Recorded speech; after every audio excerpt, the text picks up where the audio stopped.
셀틱의 한국인 수비수가 공격수들 제치고 득점왕 경쟁에 뛰어든 이유, 스코틀랜드가 지금 난리 났습니다. 여러분, 지금 스코틀랜드 글래스고에서 말도 안 되는 일이 벌어지고 있거든요. 셀틱이라는 팀 아시죠? 유럽 명문 구단인데요. 여기서 한국인 선수 한 명이 완전히 리그를 뒤집어 놓고 있습니다. 그것도 수비수가요. 근데 이게 진짜 말도 안 되는 게, 이 선수가 최근 경기마다 골을 넣고 있거든요. 수비수가 공격수보다 더 잘 넣는다는 게 말이 됩니까? 양현준이라는 이 선수, 이름 한번 기억해 두세요. 앞으로 엄청난 일들이 일어날 테니까요. 일단 양현준이 누군지부터 간단하게 짚고 넘어가야 할 것 같은데요. 이 친구 원래 강원 출신이에요. 강원에서 뛰다가 유럽으로 진출한 케이스거든요. 근데 여기서 포인트가 뭐냐면 강원에서도 이미 괴물이었다는 거예요. K리그에서 뛸 때부터 엄청난 스피드와 드리블 능력으로 상대 수비수들을 완전히 농락했었죠. 그때 이미 유럽 스카우터들 사이에서는 한국에 미친 재능이 하나 있다는 소문이 돌았었거든요. 그리고 결국 스코틀랜드 명문 셀틱이 낚아챘습니다. 이게 얼마나 대단한 거냐면요. 셀틱이라는 팀이 그냥 아무나 데려오는 팀이 아니에요. 유럽 챔피언스 리그 단골 출전팀이고 스코틀랜드 리그에서는 거의 제국 수준의 팀이거든요. 이런 팀에서 한국인 선수를 데려왔다는 것 자체가 이미 양현준의 가치를 증명하는 거죠. 근데 진짜 미친 건 지금부터입니다. 양현준이 셀틱에서 어떤 활약을 펼치고 있는지 들으면 여러분 진짜 소름 돋을 거예요. 최근 레인저스와의 경기 있잖아요. 이 경기가 왜 중요하냐면요. 스코틀랜드에서 올드펌 더비라고 불리는 경기거든요. 한국으로 치면 수원 삼성과 서울의 슈퍼매치 같은 건데 스코틀랜드에서는 이게 차원이 다릅니다. 종교 전쟁 수준이에요. 셀틱은 가톨릭계 팀이고 레인저스는 개신교계 팀인데 이 두 팀이 붙으면 글래스고 전체가 반으로 갈라지거든요. 팬들은 목숨 걸고 응원하고 선수들은 커리어를 걸고 뛰는 경기가 바로 올드펌 더비입니다. 이 엄청난 경기에서 양현준이 뭘 했냐고요? 전반 18분에 골을 넣었습니다. 근데 그냥 골이 아니에요.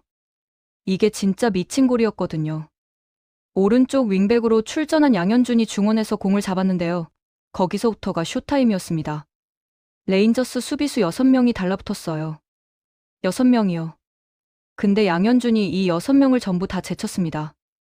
어떻게 제쳤냐고요? 바디 페인트, 스텝 오버, 방향 전환, 스피드 변화 이런 거 다 동원해서요. 수비수들이 완전히 허수아비가 됐어요. 그리고 페널티 박스 오른쪽 코너까지 파고든 거예요. 이 위치에서는 보통 크로스를 올리거나 컷백 패스를 하잖아요. 근데 양현준은 각도가 거의 없는 상황에서 슛을 때렸습니다. 그것도 골키퍼 다리 사이로요. 이게 들어갈 확률이 얼마나 되겠어요? 전문가들이 분석한 결과 5%도 안 된다고 하더라고요. 근데 들어갔어요. 완벽하게 들어갔습니다. 이 골을 본 셀틱 파크 홈 팬들의 반응이 어땠는지 아세요? 경기장이 완전히 뒤집어졌습니다. 6만 명이 동시에 소리를 질렀거든요. 현지 중계진은 이게 손흥민인가 양현준인가라는 멘트를 날렸고요. 레전드 해설위원은 수비수가 이런 플레이를 하는 걸 생전 처음 본다면서 완전히 멘붕에 빠졌어요. 트위터에서는 이 골 영상이 실시간 트렌딩 1위를 찍었고 유럽 전역의 축구 팬들이 한국에서 또 괴물이 나왔다며 난리를 쳤죠. 영국 언론들도 일제히 양현준의 골을 헤드라인으로 다뤘는데요. 특히 BBC는 수비수의 몸을 한 공격수라는 타이틀로 기사를 냈어요. 이게 얼마나 대단한 거냐면요. BBC가 스코틀랜드 리그 경기를 메인으로 다루는 경우가 거의 없거든요. 근데 양현준의 골은 그 정도로 충격적이었던 겁니다. 레인저스 팬들 입장에서는 진짜 악몽이었을 거예요. 자기네 팀이 올드펌 더비에서 상대 수비수한테 이런 골을 허용했다는 게 얼마나 치욕적이겠어요. 레인저스 감독은 경기 후 인터뷰에서 양현준을 막을 방법이 없었다고 솔직하게 인정했고요. 레인저스 수비수들은 믹스존에서 고개도 못 들었습니다. 특히 양현준한테 직접 뚫린 수비수는 경기 끝나고 바로 라커룸으로 들어가 버렸대요. 그 정도로 충격이 컸던 거죠. 근데 더 웃긴 게 뭐냐면요. 양현준이 그 골 넣고 세리머니를 엄청 조용하게 했어요. 그냥 동료들이랑 하이파이브 몇 번 하고 끝났거든요.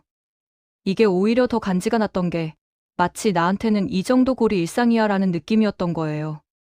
레인저스 팬들은 이 세리머니 보고 더 열받았다고 하더라고요. 근데 진짜 웃긴 게 이 경기 결과예요. 셀틱이 졌습니다.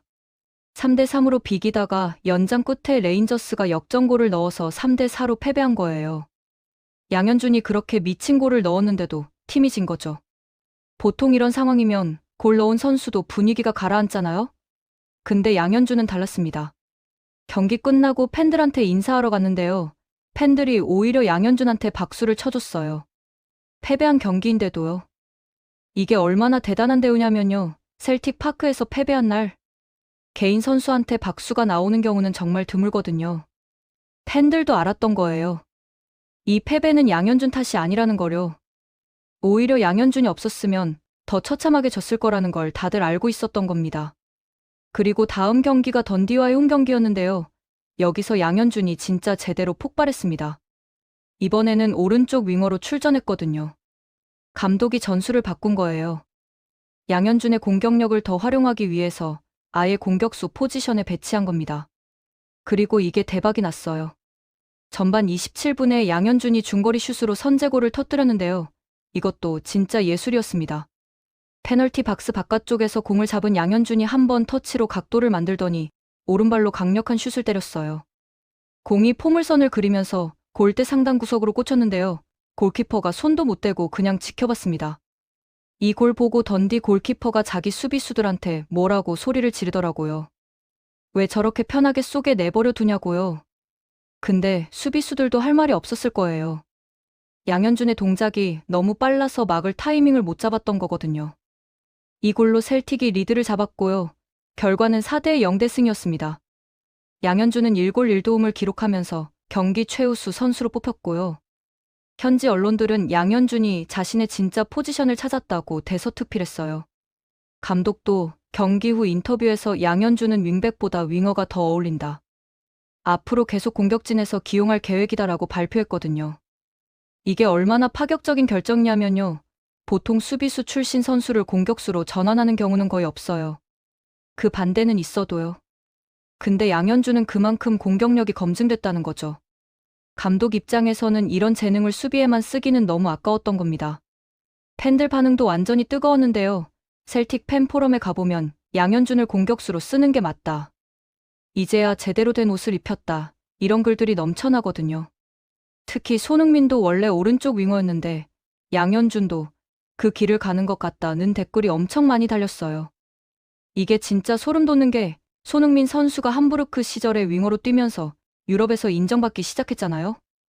양현준도 지금 똑같은 길을 걷고 있는 거예요. 물론 손흥민 선수와 비교하는 게 아직은 무리지만 최소한 가능성만큼은 충분히 증명했다는 평가죠.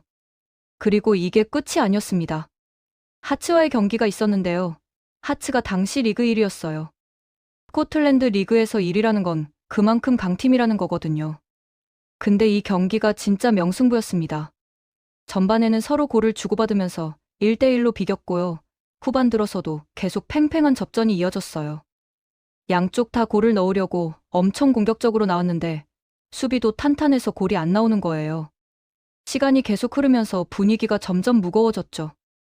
이대로 비기면 둘 다 승점을 나눠 가져야 하는데 셀틱 입장에서는 홈에서 승점 3점이 절실한 상황이었거든요.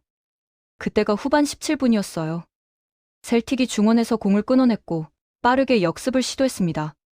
중앙 미드필더가 오른쪽 측면으로 롱패스를 뿌렸는데요. 이 공을 받은 게 양현준이었어요. 근데 이때 상황이 별로 좋지 않았거든요. 하츠 수비수 2명이 양현준을 샌드위치로 압박하고 있었고 뒤에서도 수비수 1명이 커버하러 들어오고 있었어요. 보통 이런 상황이면 공을 지키면서 동료를 기다리거나 백패스를 하는 게 정석이거든요. 근데 양현준은 뭘 했냐고요? 폭발했습니다. 공을 받자마자 바로 스피드를 올린 거예요.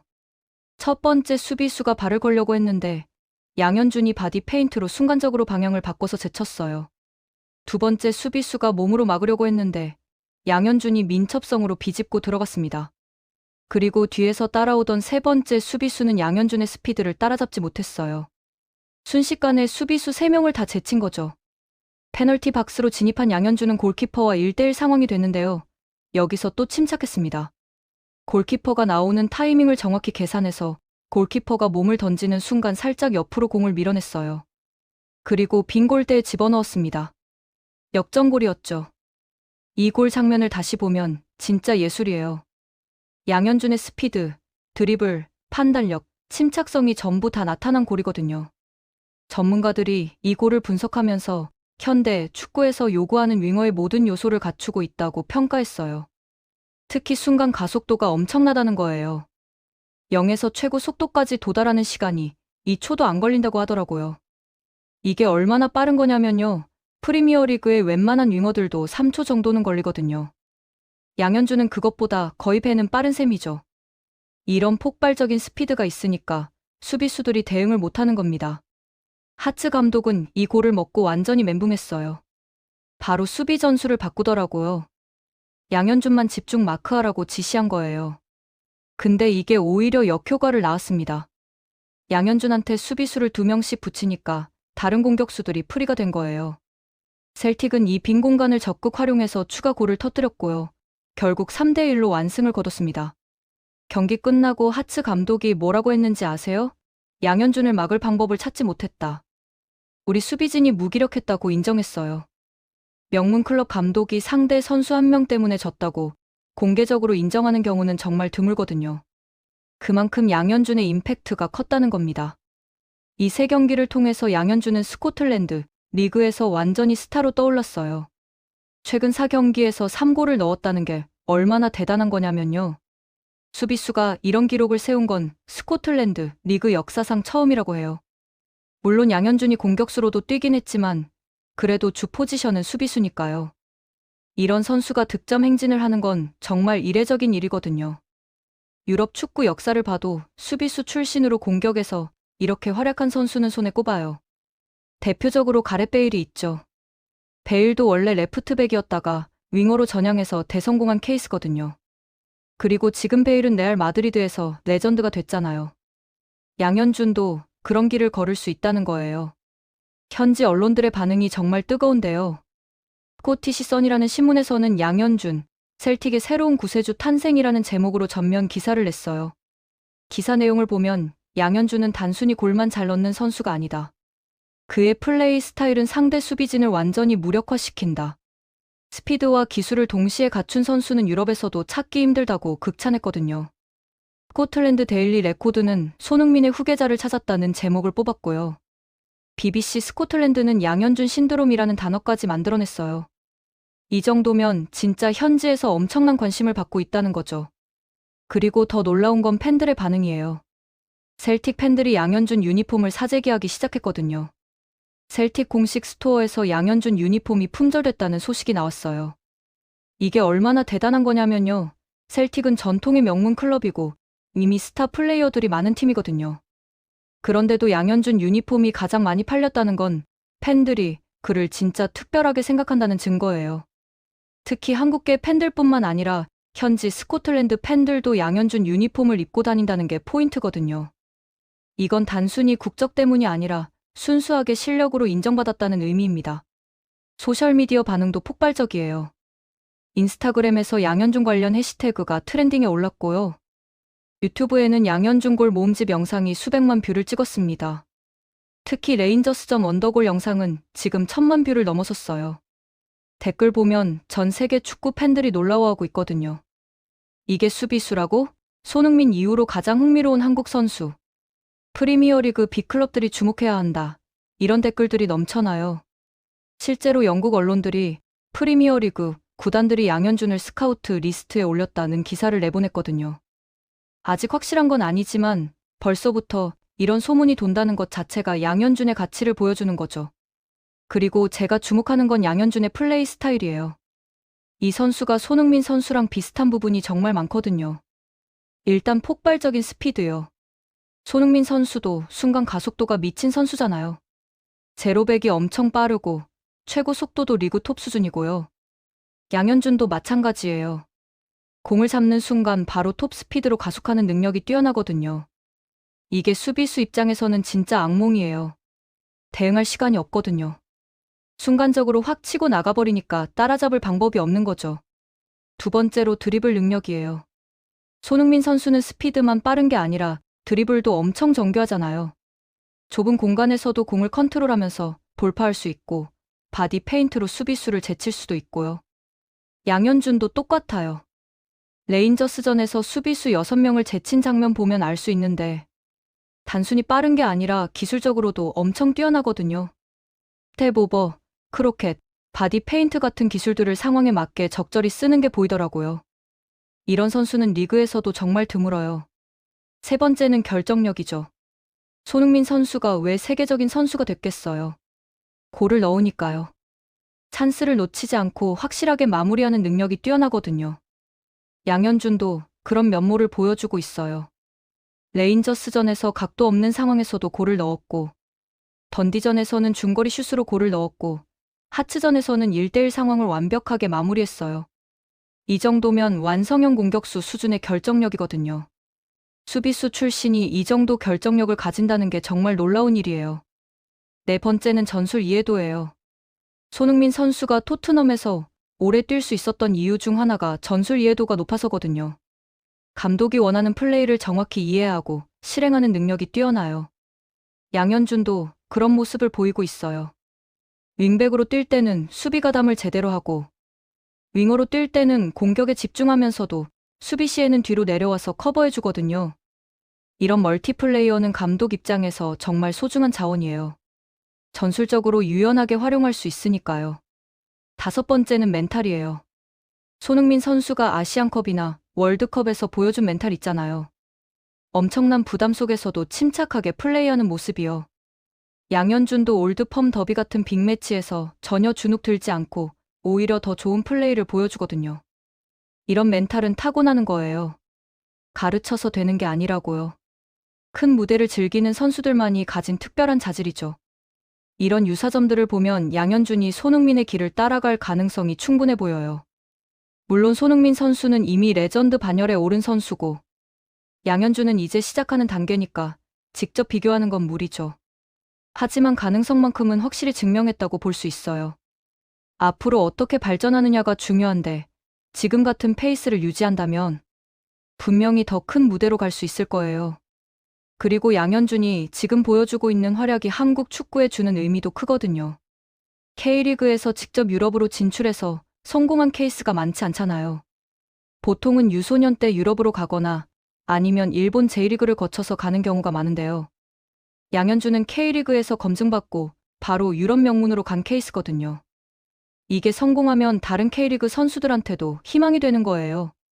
K리그에서 잘하면 바로 유럽 갈 수 있구나, 이런 생각을 하게 만드는 거죠. 또 하나 중요한 건 포지션 전환이에요. 양현준이 수비수에서 공격수로 포지션을 바꾸면서 성공하고 있잖아요. 이게 다른 선수들한테도 자극이 될 수 있어요. 내 포지션이 안 맞는다면 다른 포지션을 시도해 볼 수도 있겠구나 하는 생각을 하게 만드는 거죠. 실제로 축구 역사를 보면 포지션 전환으로 대성공한 케이스가 꽤 있거든요. 가렛 베일도 그렇고, 티에리 앙리도 원래 윙어였다가 스트라이커로 전향했고, 세르히오 라모스도 원래 라이트백이었다가 센터백으로 바뀌었어요. 양현준도 그런 성공 케이스가 될 가능성이 충분합니다. 스코틀랜드 리그에 대해서도 얘기를 좀 해볼게요. 많은 분들이 스코틀랜드 리그를 과소평가하시는데 사실 이 리그도 만만치 않거든요. 물론 프리미어리그나 라리가, 분데스리가에 비하면 수준이 낮은 건 사실이에요. 하지만 그래도 유럽 리그고, 특히 셀틱이나 레인저스 같은 팀들은 유럽 대회에도 정기적으로 출전하는 팀들이거든요. 이런 팀에서 주전으로 뛰면서 활약한다는 게 결코 쉬운 일이 아니에요. 그리고 스코틀랜드 리그의 피지컬이 장난이 아니에요. 잉글랜드 축구의 영향을 많이 받아서 몸싸움이 굉장히 거칠거든요. 파울도 많이 나오고 신체 접촉도 강하고요. 기술적인 선수들이 적응하기 힘든 환경이에요.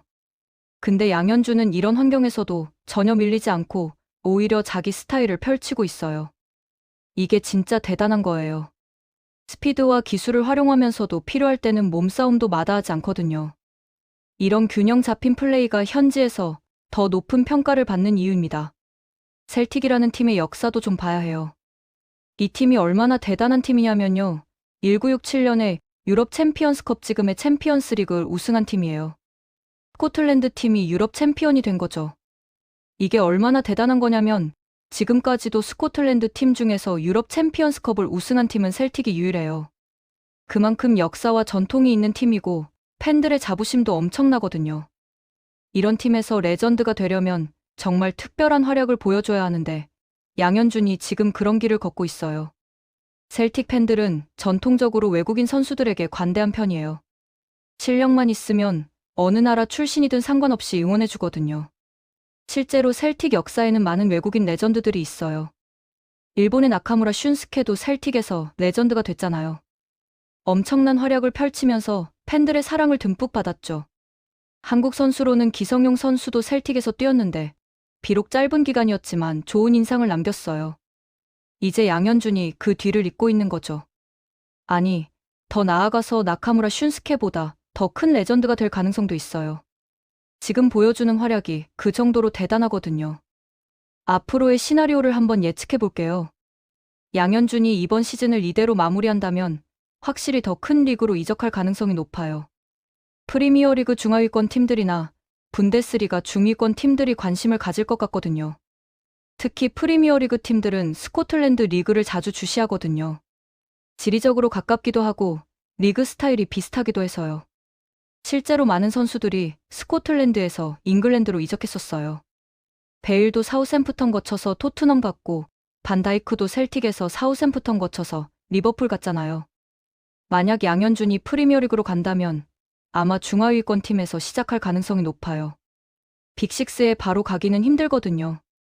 하지만 중하위권 팀에서 활약하면서 검증받으면 그 다음 스텝으로 빅클럽에 갈 수 있어요. 손흥민 선수도 비슷한 루트였잖아요. 함부르크에서 레버쿠젠 가고 레버쿠젠에서 토트넘 간 거죠. 양현준도 셀틱에서 프리미어리그 중위권 팀 가고 거기서 활약하면 빅클럽으로 갈 수 있어요. 재밌게 보셨다면 구독과 좋아요, 알림 설정 부탁드립니다.